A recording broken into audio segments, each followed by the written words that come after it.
Ministère public compte M. C.C. Raphaël là-bas et plusieurs autres. Venez tous, s'il vous plaît.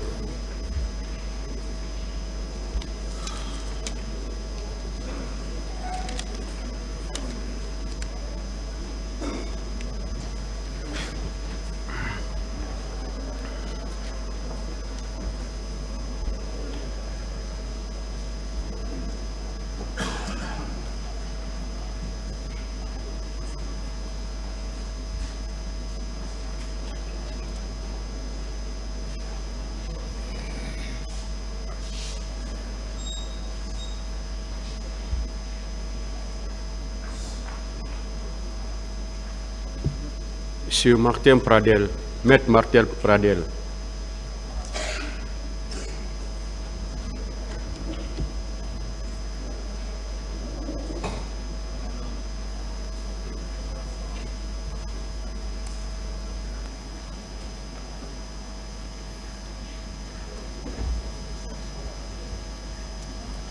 Allez-y, maître.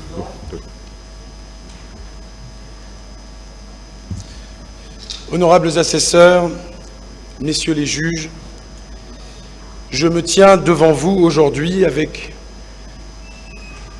une émotion profonde et une voix quelque peu cassée par l'importance du moment. Je me tiens devant vous avec émotion pour des raisons personnelles, car cette affaire est de celles qui consument ceux qui y participent. Avec émotion, Monsieur le Président, Messieurs les assesseurs, car voilà 14 années que je me tiens avec mes confrères aux côtés des victimes. Disons-le, c'est une part très importante de toute ma vie professionnelle. J'étais encore bien jeune, Monsieur le Président, quand cette affaire a débuté, et depuis, ma barbe a bien blanchi. Je me tiens devant vous avec humilité aussi, car je sais combien les événements du 28 septembre 2009, survenus au stade de Conakry, ont marqué la Guinée de manière indélébile. Au nom des victimes des tragiques événements du 28 septembre 2009, avec mes confrères, nous plaidons que ces événements dont la brutalité et la violence ont choqué, ont laissé des blessures profondes, tant physiques que psychologiques, chez des centaines de victimes et dans leurs familles.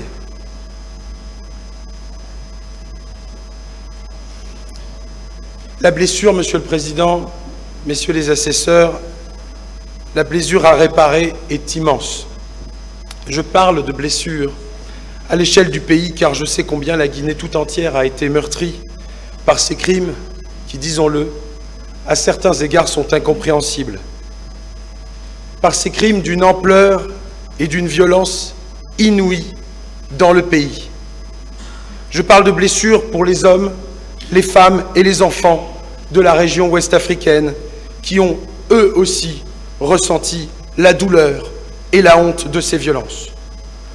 Je parle de blessures à l'échelle de notre humanité, car cette violence s'est déchaînée d'une telle manière contre des civils sans défense, des hommes, des femmes, des très jeunes et des vieux, qu'elle a meurtri bien au-delà des balles reçues en plein cœur, bien au-delà des viols commis à l'arme blanche, à ciel ouvert, bien au-delà du cas de ces familles qui s'interrogent chaque jour, Monsieur le Président, Messieurs, sur le sort de leurs disparus depuis 14 années chaque jour. La gravité des faits, l'importance de notre tâche, l'attente de justice me font me tenir devant vous avec humilité, en humanité. Nous sommes réunis ici pour évoquer les actes odieux qui ont été perpétrés ce jour-là. Des meurtres, des viols, des tortures, des violences, des pillages, des actes qui ont été commis de manière généralisée et systématique, constituant ainsi des crimes contre l'humanité. Notre objectif est clair, démontrer la responsabilité des accusés dans ces crimes et vous demander, Monsieur le Président, Messieurs, de rendre justice aux victimes afin que de tels actes ne se reproduisent jamais. Nous voulons que les responsables soient tenus de rendre des comptes. On me dit qu'un proverbe africain nous enseigne que la vérité est comme le baobab, une seule paire de bras ne peut l'embrasser. Mon confrère Gilbert Camara me disait que c'était peut-être même un proverbe baga. Ce proverbe, il nous dit une chose essentielle. C'est que la quête de justice nécessite de la patience, du temps et les efforts conjugués de toutes et de tous. Et cette affaire en est l'illustration. Parce que les avocats ont été nombreux pour soutenir les victimes depuis le premier jour et sans défaillir depuis 14 années. Il faut saluer mon confrère Hamidou Bari. Il faut saluer mon confrère Alpha Amadou Desba. Il faut saluer ma consoeur Alimatou Camara. Il faut les saluer toutes et tous. Je ne les nomme pas tous, mais ils étaient là, à soutenir les plus pauvres d'entre nous, les plus meurtris, ceux qui avaient tout perdu, même leur dignité, depuis 14 années. Il a fallu des juges d'instruction, je le dis avec émotion comme avocat, des juges d'instruction qui ont fait un travail long et difficile, dans des conditions matérielles souvent dégradées, au mépris du danger, parce que, disons-le, c'était dangereux. Il faut saluer ces magistrats de l'instruction qui n'ont jamais failli, même s'ils n'ont pas toujours été très bien soutenus. Et vous m'avez compris. Nous savons la réalité du terrain. Nous, avocats, nous savons la réalité du terrain pour les magistrats de Guinée. Pas seulement de Guinée, mais en Guinée, en l'occurrence, c'était le cas. Ils ont fait leur travail de magistrat en restant loyal et droit, avec un courage qui restera marqué dans ma mémoire comme un exemple flamboyant du meilleur de ce que peut donner la Guinée, envers et contre toutes les difficultés. Et puis il y a votre tribunal, Monsieur le Président, messieurs. Il y a votre tribunal depuis 19 mois. Votre tribunal est constitué, il est mobilisé. La défense, je la salue. Elle est présente avec courage. Je pense que ce n'est pas tous les jours difficile, ce n'est pas tous les jours facile non plus. Puis il y a les parties civiles. Alors les parties civiles aujourd'hui, institutionnellement, elles sont soutenues, mais elles ont espoir. Elles ont espoir, et puis il y a la rue, il y a le monde qui retient, disons-le, sa respiration. Les faits qui vous sont exposés depuis le début de ce procès sont soutenus par des témoignages accablants et des preuves irréfutables, Monsieur le Président, messieurs. Tour à tour, depuis avant-hier, nous autres avocats de la partie civile abordons le contexte politique de l'époque, les détails des événements du 28 septembre, les responsabilités individuelles des accusés et enfin la nécessité de requalifier ces faits en crimes contre l'humanité, comme l'a demandé le parquet. Peut-être sortons-nous un peu de notre rôle de seule partie civile. Mais Monsieur le Président, messieurs, pardonnez-nous. 14 années que les victimes attendent que des responsabilités individuelles soient déduites de cette affaire. Bien sûr, nous sortons de notre rôle en allant pointer des responsabilités individuelles alors que c'est certainement le rôle du parquet. Bien sûr. Mais nous devons le faire. C'est ce qu'attendent de nous les parties civiles.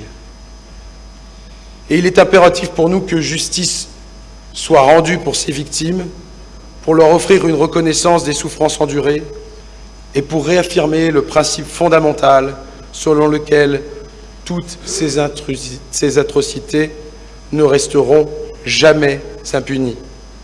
En rendant justice aux victimes du 28 septembre 2009, Monsieur le Président, Messieurs, nous envoyons un message fort. Les droits des citoyens, même les plus faibles, seront protégés et les auteurs des crimes les plus graves seront tenus pour responsables de ces actes. Et pour parvenir à achever ce message, il va vous falloir condamner au terme de votre verdict. Tout a été dit, Monsieur le Président. Comme vous l'a dit mon confrère Drissa Traoré avec grande éloquence à l'instant, tout a été dit et on ne veut pas abîmer. Et moi aussi, j'avais prévu d'être bien plus long que je ne le serai. Non pas seulement parce que ma voix ne me portera pas suffisamment loin, mais parce que je pense qu'il faut que ma parole soit utile.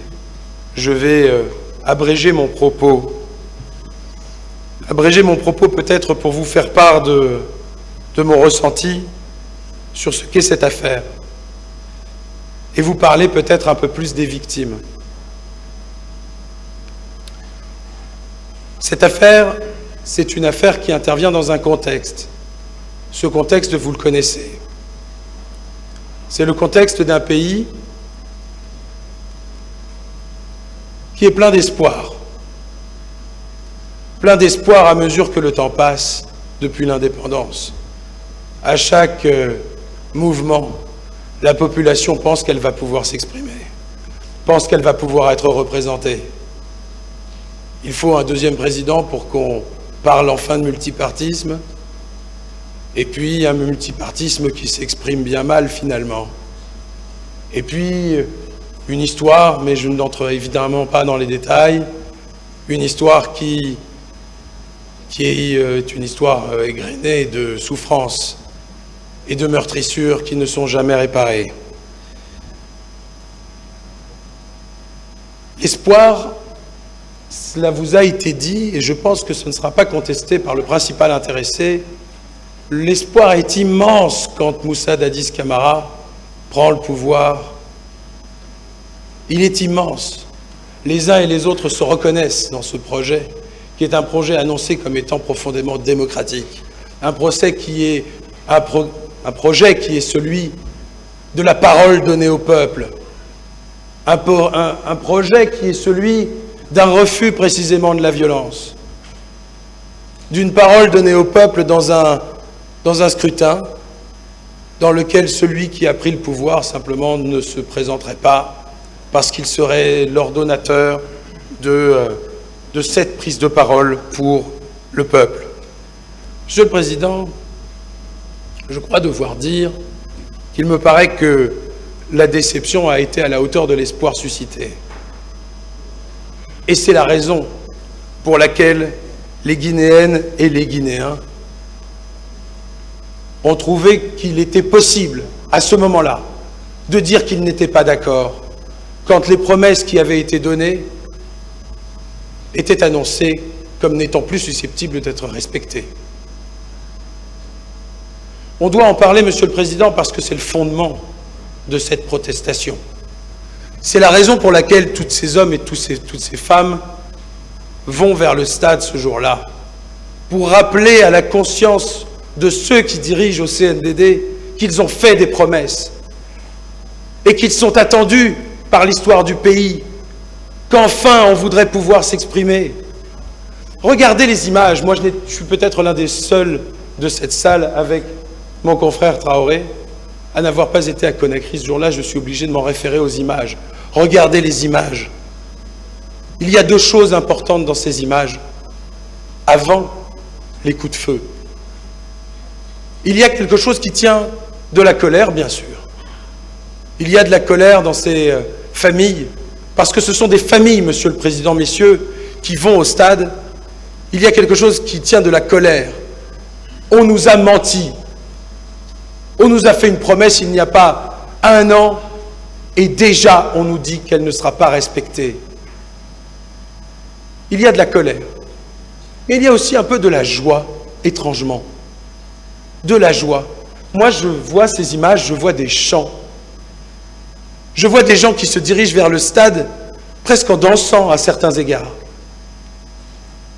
Et je m'interroge, à quel moment a-t-on pensé qu'une foule d'hommes et de femmes en tenue de tous les jours, à quel moment a-t-on pensé qu'il y avait là la moindre menace? Quand le projet de l'altérité, quand le projet politique devient la menace, alors effectivement, nous ne sommes pas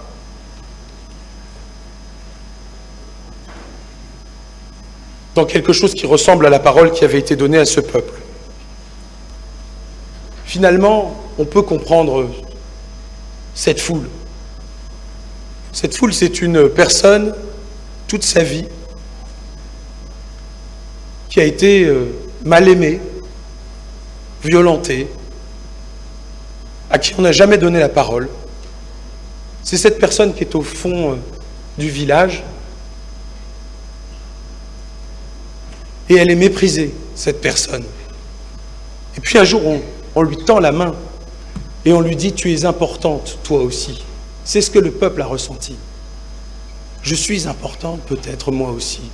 Moi, peuple guinéen, on va peut-être enfin me donner la parole. Moi qui n'ai jamais eu la parole, moi qui n'ai jamais eu la possibilité de m'exprimer dans toute ma sensibilité, dans mes convictions politiques, au-delà des carcans dans lesquels on m'assigne, je vais enfin pouvoir avoir cette vie politique à laquelle j'aspire. Et puis soudain, on lui rappelle à cette personne qu'en fait, c'est beaucoup trop compliqué. C'est beaucoup trop compliqué de lui donner la parole. C'est beaucoup trop compliqué de lui donner la parole. Et donc, elle se dirige vers le stade, dans la confusion, parce que je crois que dans l'esprit de chacun, il n'est pas très clair de savoir si oui ou non cette manifestation est autorisée véritablement. On va prétexter que c'est un jour chômé, on cherche à l'empêcher d'une façon ou d'une autre. Quoi qu'il en soit, c'est une foule importante qui se dirige vers le stade et elle n'est pas belliqueuse, quoi qu'on en dise, cette foule. Alors on la nasse un peu, certainement qu'il y a à ce moment-là des slogans, il y a des choses désagréables à entendre, mais quand on est au pouvoir, et ça vous a été dit à l'instant, le pouvoir était total à ce moment-là. Qu'avons-nous à craindre de quelques slogans si le projet est effectivement d'organiser une élection? Cette foule se dirige vers le stade et c'est le drame. C'est le drame parce que des instructions sont données pour que l'affront, et on parle vraiment de cela, que l'affront soit lavé. Il y avait quelque chose dans cette manifestation qui tenait de l'affront. Moi aussi, j'ai vu ces vidéos du chef de l'État de l'époque, le capitaine-président Moussa Dadis Camara. J'ai vu la conception qu'il a de lui-même. Fallait-il lui parler les yeux dans les yeux, lui dire la vérité et avec force? Certainement pas, Monsieur le Président. Baisser les yeux avec humilité, montrer crainte et déférence, c'était cela qu'il attendait. Et ce peuple-là qui se rebelle, qui sont-ils? À tous les coups, ils sont pauvres en plus. Et puis, ils sont guinéens.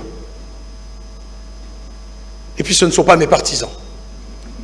Je ne peux pas laisser passer cet affront. Monsieur le Président, je n'ai pas la clé. Je comprends que les répressions de mouvements politiques peuvent dégénérer. Je viens d'un pays qui a connu cela aussi et qui n'a aucune leçon à donner. Mais je n'ai pas la clé sur les viols, Monsieur le Président. Je ne les comprends pas. À quel moment y a-t-il quoi que ce soit de la répression politique à violer ces femmes? Y a-t-il quoi que ce soit de politique à leur donner la leçon en les perforant à coups de dague dans le bas du ventre, en les honnissant d'injures, avant de les violer, Monsieur le Président, messieurs, avant de les violer à l'arme blanche? Y a-t-il quoi que ce soit qui puisse être compris dans cette affaire?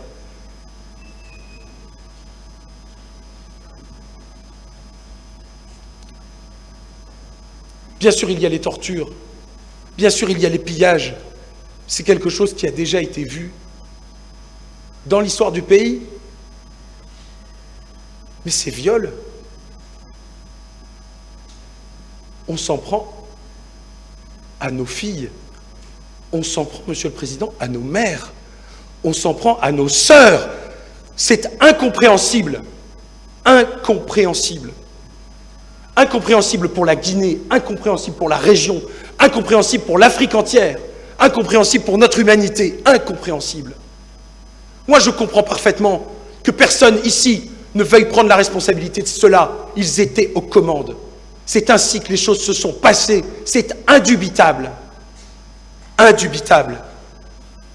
Le monde entier a été choqué. Le monde entier a été meurtri. Mais plutôt que de tenir compte de la gravité de l'instant, qu'est-ce qui a été entrepris? Il a été entrepris de tout faire pour étouffer tout cela. Feu et contre-feu. Commission nationale d'enquête pour démonétiser la Commission internationale d'enquête. On parle de la Cour pénale internationale parce que c'est suffisamment grave pour que la Cour pénale internationale puisse être envisagée. Alors, on saisit la justice guinéenne. Monsieur le Président, cela n'est pas très flatteur, ce que je vais vous dire. Mais on ne saisit pas la justice guinéenne pour qu'elle réussisse. Elle réussira. Mais on ne la saisit pas pour qu'elle aille au bout. On ne la saisit pas pour qu'elle fasse toute la vérité. Elle n'est pas saisie. On ne la saisit pas pour que tout ce qui a été dit dans le cadre de ce procès soit dit. Clairement pas. Clairement pas. Celui qui règne à ce moment-là n'a pas du tout dans l'idée de cela. Il a plutôt, je le pense, c'est ma conviction, Monsieur le Président, messieurs, il a plutôt dans l'idée que comme la saisine de la Cour pénale internationale est nécessairement subsidiaire, on met en avant la procédure pénale guinéenne pour dire qu'il est inutile de saisir la justice internationale. Voilà la réalité des choses. On n'est pas dans une recherche de justice. On est dans une recherche d'impunité en saisissant la justice. Évidemment, c'est parfaitement paradoxal, mais c'est très réaliste.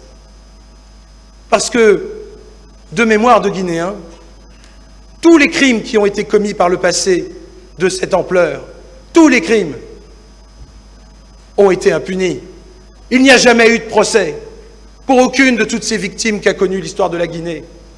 Et toutes vos familles en savent quelque chose.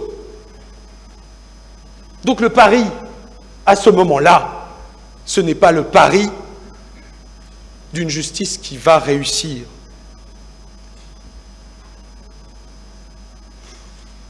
D'une certaine façon, on peut le dire, la magistrature guinéenne, c'est un petit peu le maître mot d'Hemingway. C'est parce que c'était impossible qu'ils l'ont fait.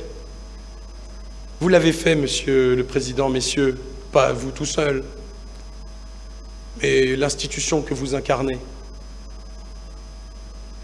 Le parquet, le siège, vous avez tenu bon. Mais au mois de février 2010, disons-le, c'était improbable. C'était improbable, mais c'était sans compter sur la VIPA.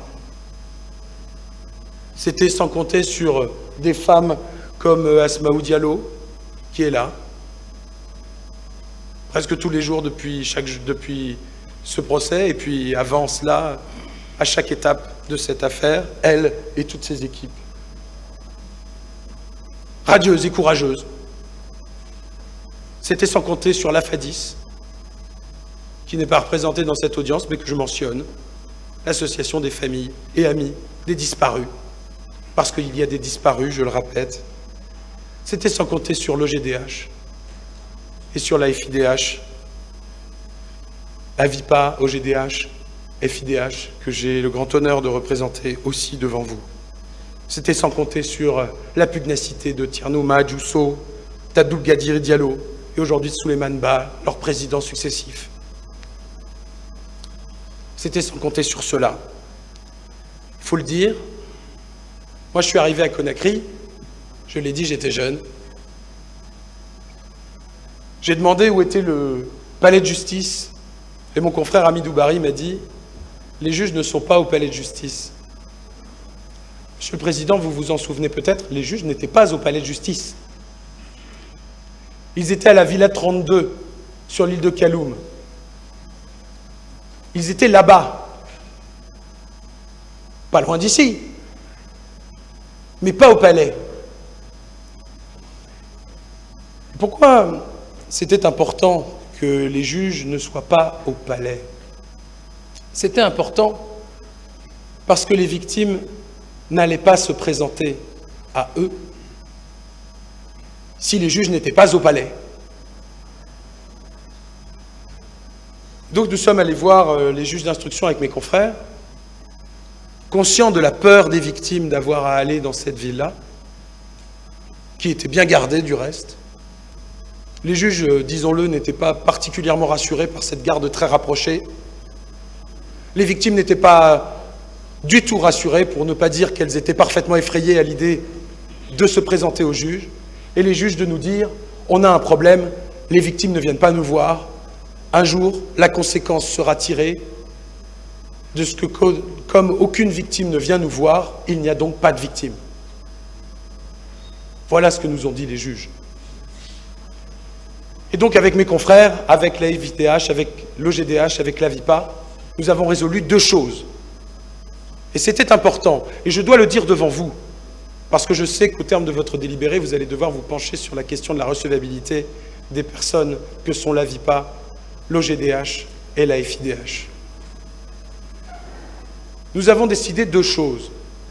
La première, c'est que nous allions constituer partie civile ces organisations. Ces organisations, elles ne sont pas susceptibles d'être intimidées. On ne pourra pas les faire taire.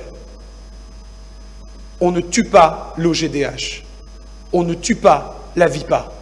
On peut s'en prendre à ses membres, peut-être si on est suffisamment fou. Et cette affaire est une affaire de folie à certains égards. Mais on ne tuera pas ni l'OGDH, ni la VIPA, ni la FADIS, ni la FIDH. Et puis nous avons décidé de constituer non pas une, mais 50 parties civiles le même jour, pour qu'ils deviennent parfaitement illusoires de s'en prendre à une seule d'entre elles. Parce que vous vous en prenez à une seule d'entre elles, il en reste encore 49. Ça ne sert à rien. Ça ne sert plus à rien. Il nous a fallu aussi une presse libre en Guinée pour en parler, pour qu'il devienne parfaitement inutile, voire contre-productif, de s'en prendre à ces victimes qui réclamaient alors justice. Parce que le projet initial était, en saisissant la justice guinéenne, qu'on bloquerait le processus de justice. Nous avons dit, il faut que cette affaire soit une affaire guinéenne qui soit jugée par un tribunal guinéen. Et ça a été, Monsieur le Président, messieurs, notre combat. D'une certaine façon, vous êtes notre combat.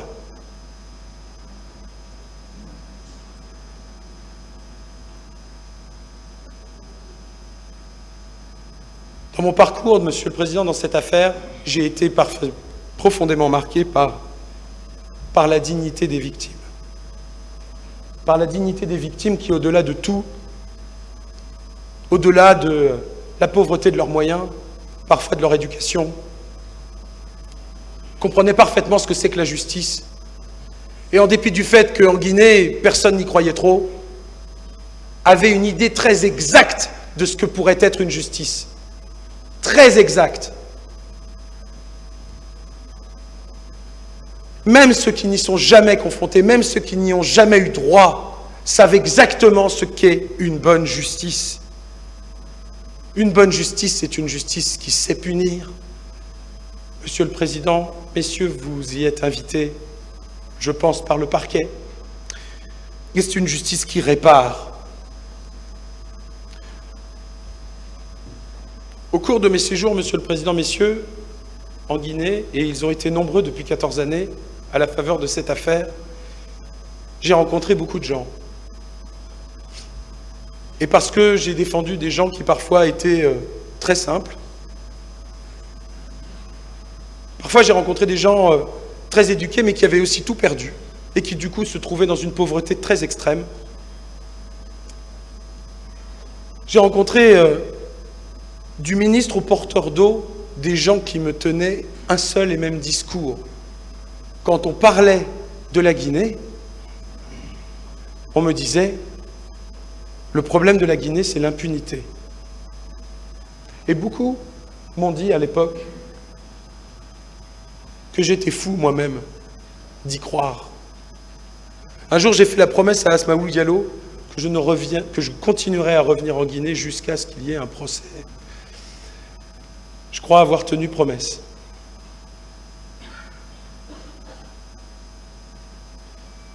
Chaque étape a été difficile. Même si c'était impossible, chaque étape a été difficile. Il a fallu exiger du ministère de la Justice qu'il réintègre les juges d'instruction dans un palais de justice. Il a fallu dire que les moyens qui étaient offerts à ces juges étaient indigents, qu'ils ne pouvaient pas gérer une affaire de cette ampleur. Il y avait des centaines de victimes à faire entendre. Il leur fallait des moyens spécifiques. Ils n'avaient pas de sécurité. Il a fallu parler de leur sécurité. Et puis, le temps passe, et au bout de 14 années, un procès. Vous en êtes, Monsieur le Président, l'acteur principal, si j'ose dire, disons, celui qui tient les clés de la baraque. Depuis 19 mois, ce procès est un miroir que la Guinée s'est efforcée de tenir fortement pour se regarder en face. C'est dur. C'est très difficile de se regarder dans un miroir, Monsieur le Président, messieurs. C'est très difficile. Mais il y a un procès. Et quand on a su qu'il y aurait un procès, Monsieur le Président, messieurs, on s'est dit, avec mes confrères de la partie civile, que ça y est, peut-être en Guinée, la peur va-t-elle changer de camp? Peut-être enfin pourra-t-on manifester en se disant qu'on ne va pas se faire trucider au coin de la rue? Peut-être enfin la peur va-t-elle changer de camp? Nous voulons que l'autorité retienne son point quand elle est remise en cause.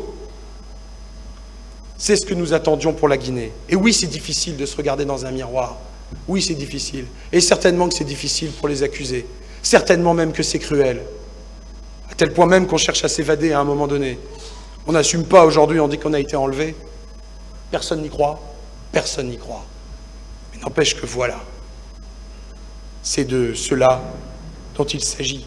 C'est un procès difficile, mais nous irons au bout. La responsabilité des accusés, Monsieur le Président, je l'ai dit, je n'élaborerai pas et je tiendrai parole.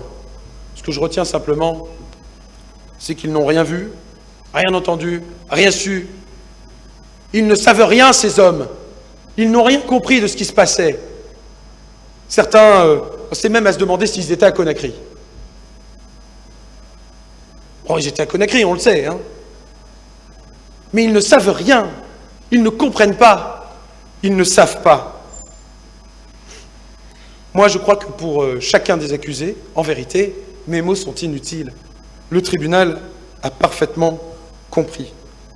Et si on regarde bien, il y a un accusé qui n'est pas dans le box.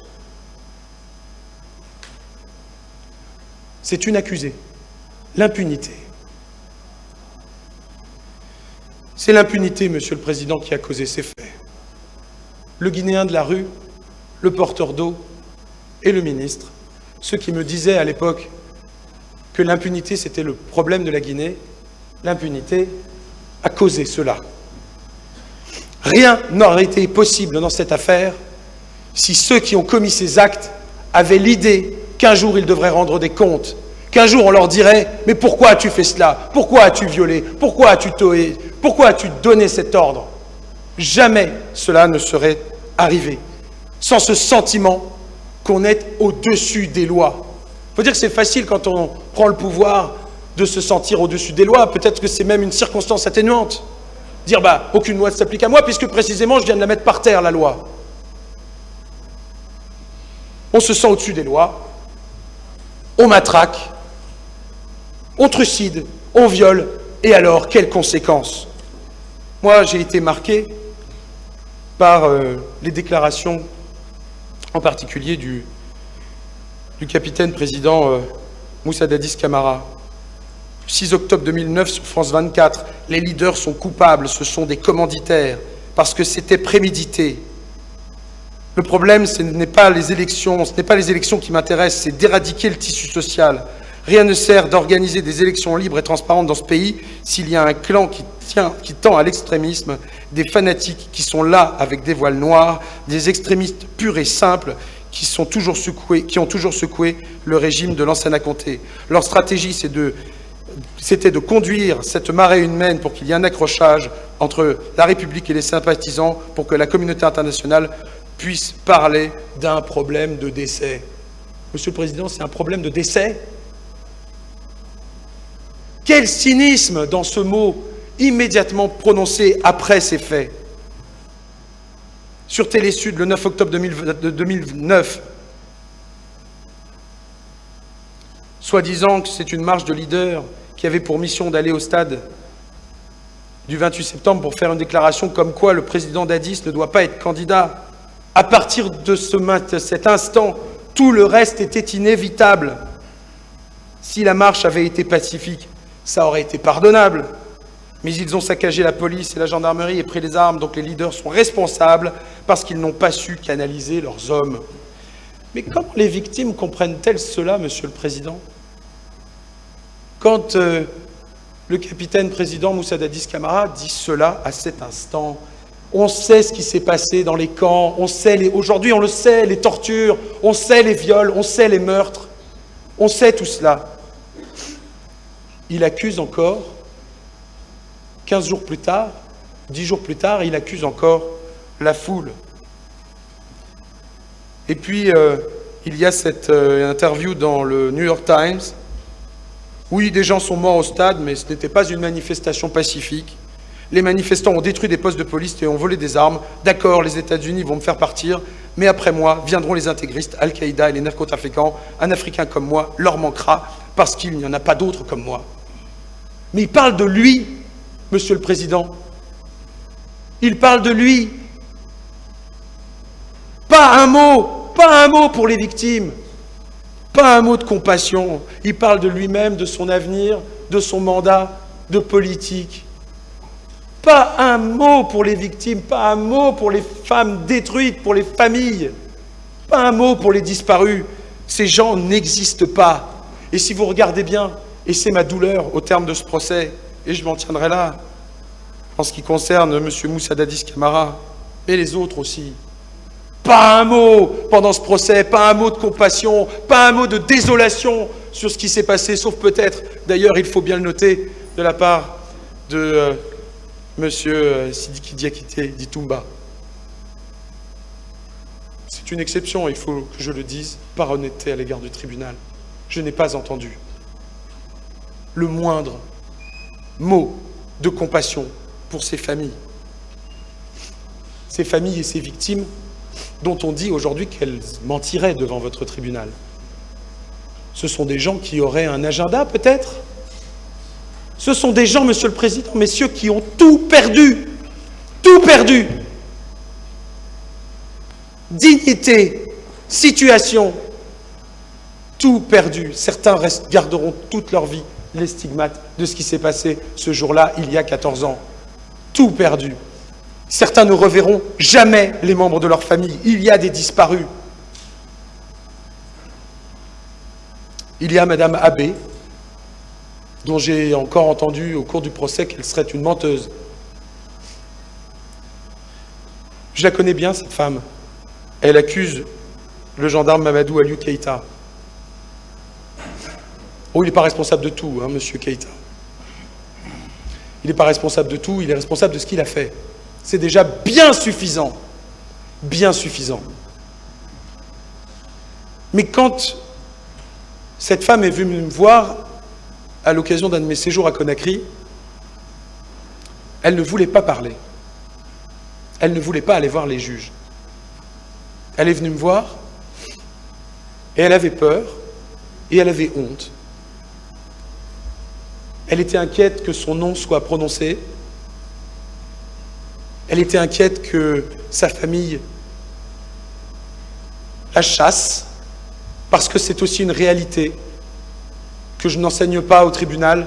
C'est une réalité que dans trop de pays, la honte soit sur les épaules de la femme qu'on a violée. Et elle a choisi de dépasser cette honte.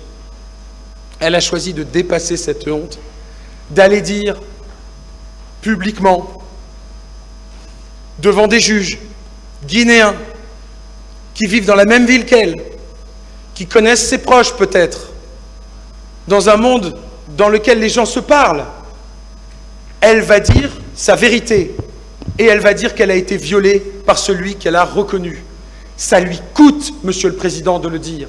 Elle souffre et ça lui coûte, ça la fait souffrir encore et encore de devoir le dire, encore et encore. Et elle sait que sa parole va être remise en cause. Et elle est remise en cause, sa parole. Donc il faut qu'elle soit confrontée. Elle sera confrontée. Et elle ira jusqu'au bout. Et elle tiendra sa version sans scier, sans jamais varier le moins du monde. Et elle serait une menteuse. Et elle serait une menteuse. C'est ça qu'on vous dit. Qu'elle aurait, je ne sais pas, un désir de vengeance, parce que le gendarme ne se serait pas marié avec celle avec laquelle elle aurait partagé sa concession. Mais c'est insensé, Monsieur le Président. C'est insensé. Il n'y a pas de rancune pareille. Ça n'existe pas. Et évidemment, moi je comprends. Je comprends l'embarras du gendarme qui a fait ce qu'on lui a dit, qui s'est enfermé lui-même dans un système de dénégation et qui ne peut pas faire autrement que de dire que ça n'est pas arrivé. Mais envers et contre tout, puisqu'en fait, c'est la réalité. Et il n'y a aucune façon autre que d'expliquer ces paroles de la victime qui ne s'est pas trompée, car il était bien au stade. Comment le savait-elle si elle ne l'a vu ? Elle a été violée, Abbé. Elle a été violée par 3 hommes successifs. Oui, parce que une fois qu'elle a été violée une fois, on l'a tenue pour que 2 autres viennent la violer après l'avoir battue. C'est ça qu'elle raconte, Monsieur le Président.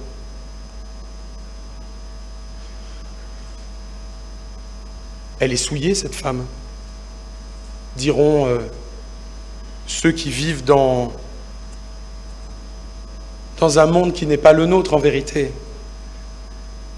Nous vous demandons, Monsieur le Président, de dire que ces femmes qui ont eu le courage de venir devant vous pour vous dire la vérité, pour vous dire aussi leur honte, que ces femmes soient entendues.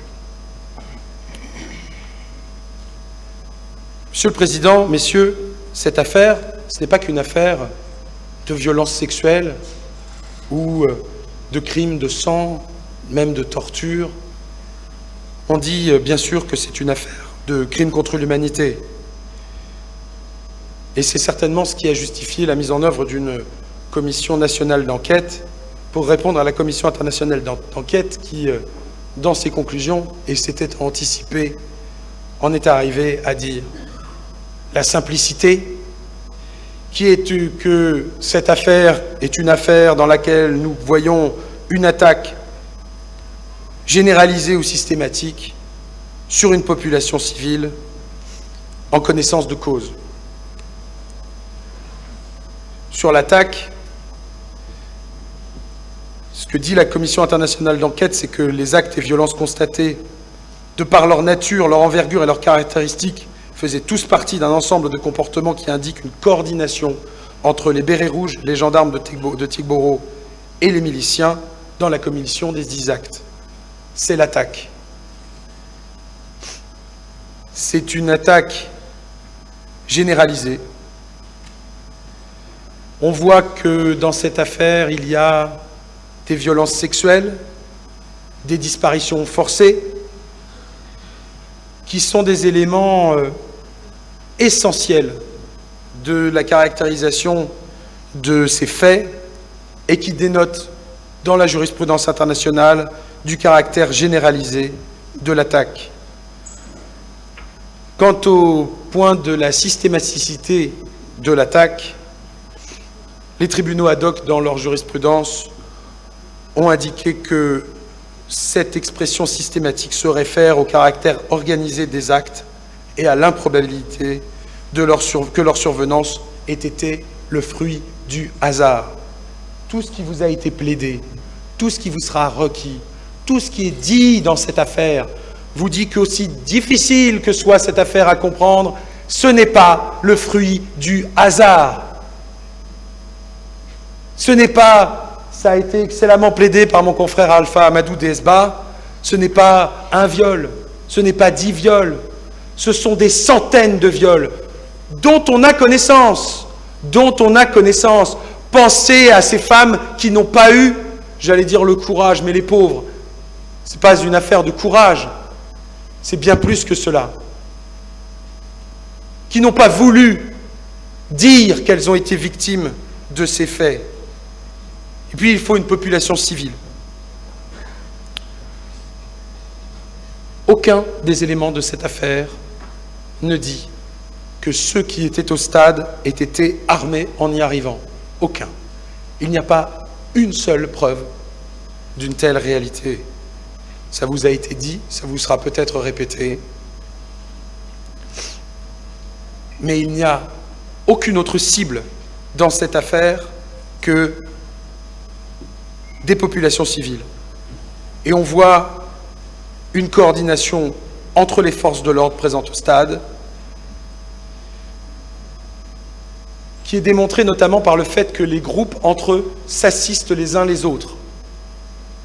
C'est très caractéristique et ça démontre cette coordination qui est essentielle à démontrer le critère de la connaissance de cause dans laquelle se trouve l'autorité au moment où sont commis ces faits.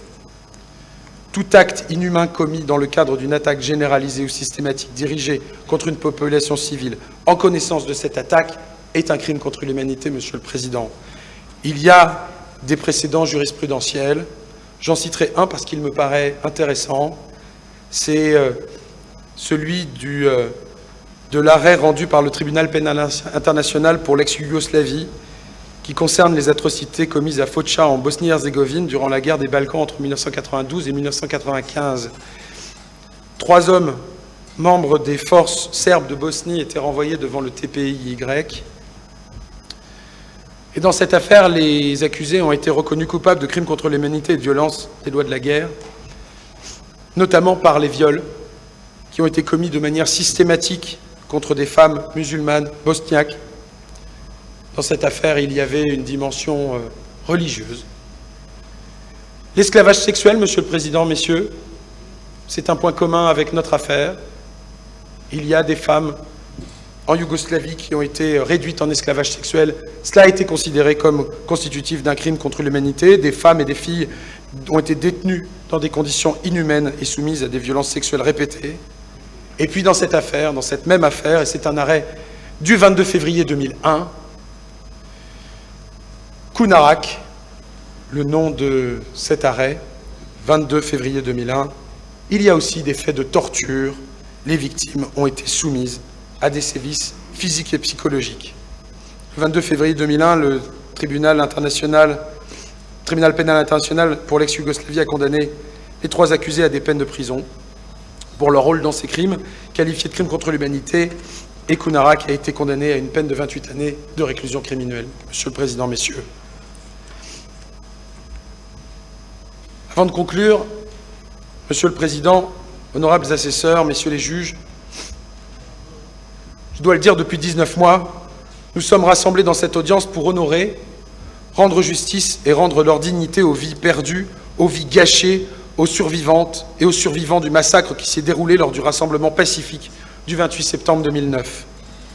Ce jour-là, des forces de sécurité ont ciblé brutalement des citoyens qui s'exprimaient pacifiquement, en utilisant une violence sans discernement et en s'appuyant sur des tensions qui dépassent la seule question politique. Les témoignages des survivants et les preuves recueillies par toutes les organisations ont révélé l'ampleur de la brutalité déployée. Des violences sexuelles ont été commises sur des femmes sans défense, les coups et les balles ont fauché les manifestants, les insultes les plus dures ont été proférées. Tous ces actes avaient pour but d'instiller la peur dans les esprits et de renforcer les divisions au sein d'une société qui a toujours su rester unie pour faire de la différence, Monsieur le Président, une richesse. Pourtant, en dépit de l'horreur du jour et le contexte guinéen dans lequel ces violences ont été perpétrées, il est crucial pour nous de vous dire la vérité. Sans vérité, il n'y aura pas de justice. Sans vérité, il n'y a plus de dignité rendue aux victimes. Et comme nous voulons vous la dire, cette vérité difficile, nous devons de vous implorer de ne pas réduire les viols à leur seule dimension sexuelle, à ne pas réduire les meurtres à leur seule dimension homicide, à ne pas réduire les violences à leur seul traumatisme physique enduré. Toute la Guinée est concernée quand on vise les Guinéens en raison de leur qualité. C'est pour cette raison que ces crimes ont eu un impact profond sur des familles de tous horizons, laissant derrière eux une plaie béante dans le tissu social de la nation guinéenne. Nous devons aborder cette réalité douloureuse avec une sensibilité particulière, reconnaissant que ces crimes sont spécifiques. C'est une nuance essentielle, car la division est le piège dans lequel les auteurs de ces crimes voulaient que nous tombions. Notre devoir ici, devant ce tribunal, est de montrer la force d'une justice impartiale qui tient compte de la vérité des faits pour s'assurer que ceux qui ont été opprimés soient entendus dans leur cri de justice et que leur souffrance soit reconnue. Vous disposez, Monsieur le Président, messieurs, au dossier de tous les éléments pour comprendre et tirer les conséquences de ce qui se trouve à la racine de ces atrocités, comprendre les divisions et les manipulations politiques qui ont contribué à créer un environnement propice à la violence de masse. Cette compréhension, et j'en suis convaincu, cruciale, non seulement pour rendre la justice aux victimes, mais aussi pour prévenir que de tels actes ne se reproduisent.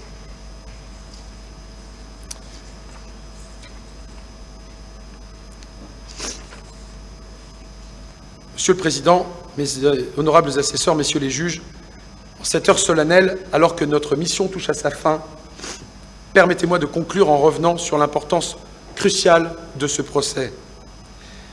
La tâche qui vous incombe, celle de rendre la justice, votre tâche est d'une lourdeur sans pareille. Vous êtes confrontés à la responsabilité immense de juger des crimes atroces qui ont marqué à jamais l'histoire de votre pays. Depuis le début de ce procès, des témoignages concordent pour constituer des preuves irréfutables contre les accusés. Vous avez entendu des témoignages poignants. Les faits survenus le 28 septembre 2009 au stade de Conakry sont d'une violence inouïe. Des vies innocentes brisées, des familles détruites, une société traumatisée. Les accusés, en leur qualité respective, ont joué des rôles déterminants dans ces événements. Leur responsabilité, tant morale que pénale, est solidement établie par les preuves présentées devant vous. Ces crimes ne sont pas de simples crimes de droit commun. Ils constituent des crimes contre l'humanité par leur nature systématique et généralisée, par leur nature politique aussi, et par ce que sous-tendait cette violence politique dans le contexte guinéen. Les souffrances endurées par les victimes ne peuvent être pleinement réparées, mais il est impératif que justice soit rendue. La reconnaissance de ces crimes et la condamnation des coupables sont essentielles, non seulement pour les victimes, mais aussi pour notre société tout entière. Elles sont le socle sur lequel nous devons construire un avenir de justice et de paix. Monsieur le Président, Messieurs les assesseurs, les victimes de cette tragédie attendent depuis trop longtemps que justice soit faite. Elles ont vécu avec la douleur, la peur et l'incertitude. Aujourd'hui, elles regardent ce tribunal avec l'espoir que leur souffrance soit reconnue, que leur voix soit entendue et que les coupables seront tenus responsables de leurs actes. C'est important pour nous de le dire, de le répéter, de le marteler. Cela vous a déjà été dit.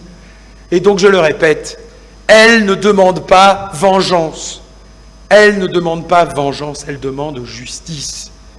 Une justice équitable, fondée sur la vérité et le droit. Elle demande à ce que vous leur rendiez leur dignité.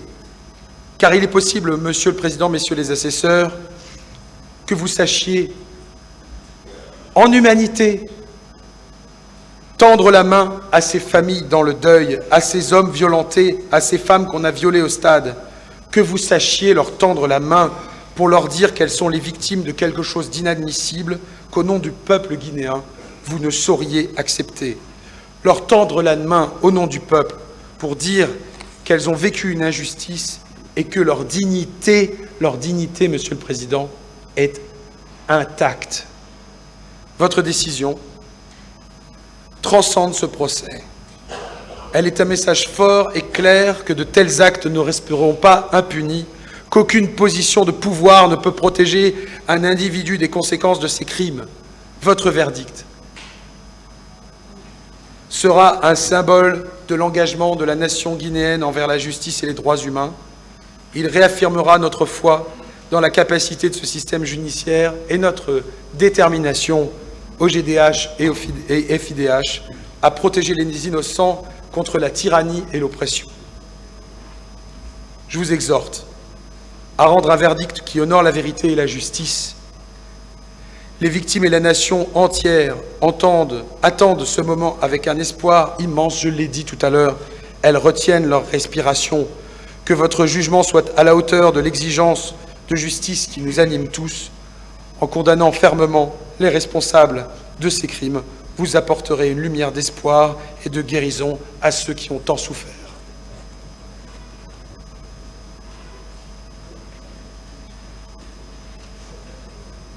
Maître Souadou Aribo.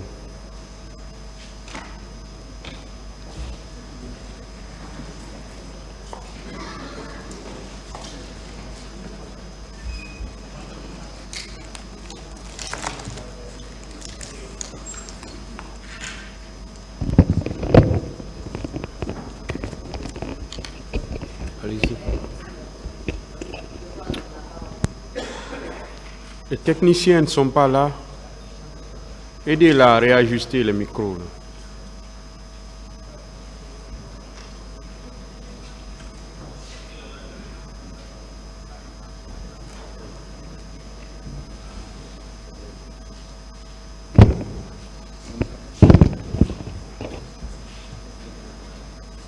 Je disais qu'il m'est très difficile de prendre la parole après la brillante intervention de mes prédécesseurs, mais qu'à cela ne tient. Monsieur le Président, merci de m'avoir donné la parole à l'effet de présenter ma plaidoirie dans cette affaire ministère public contre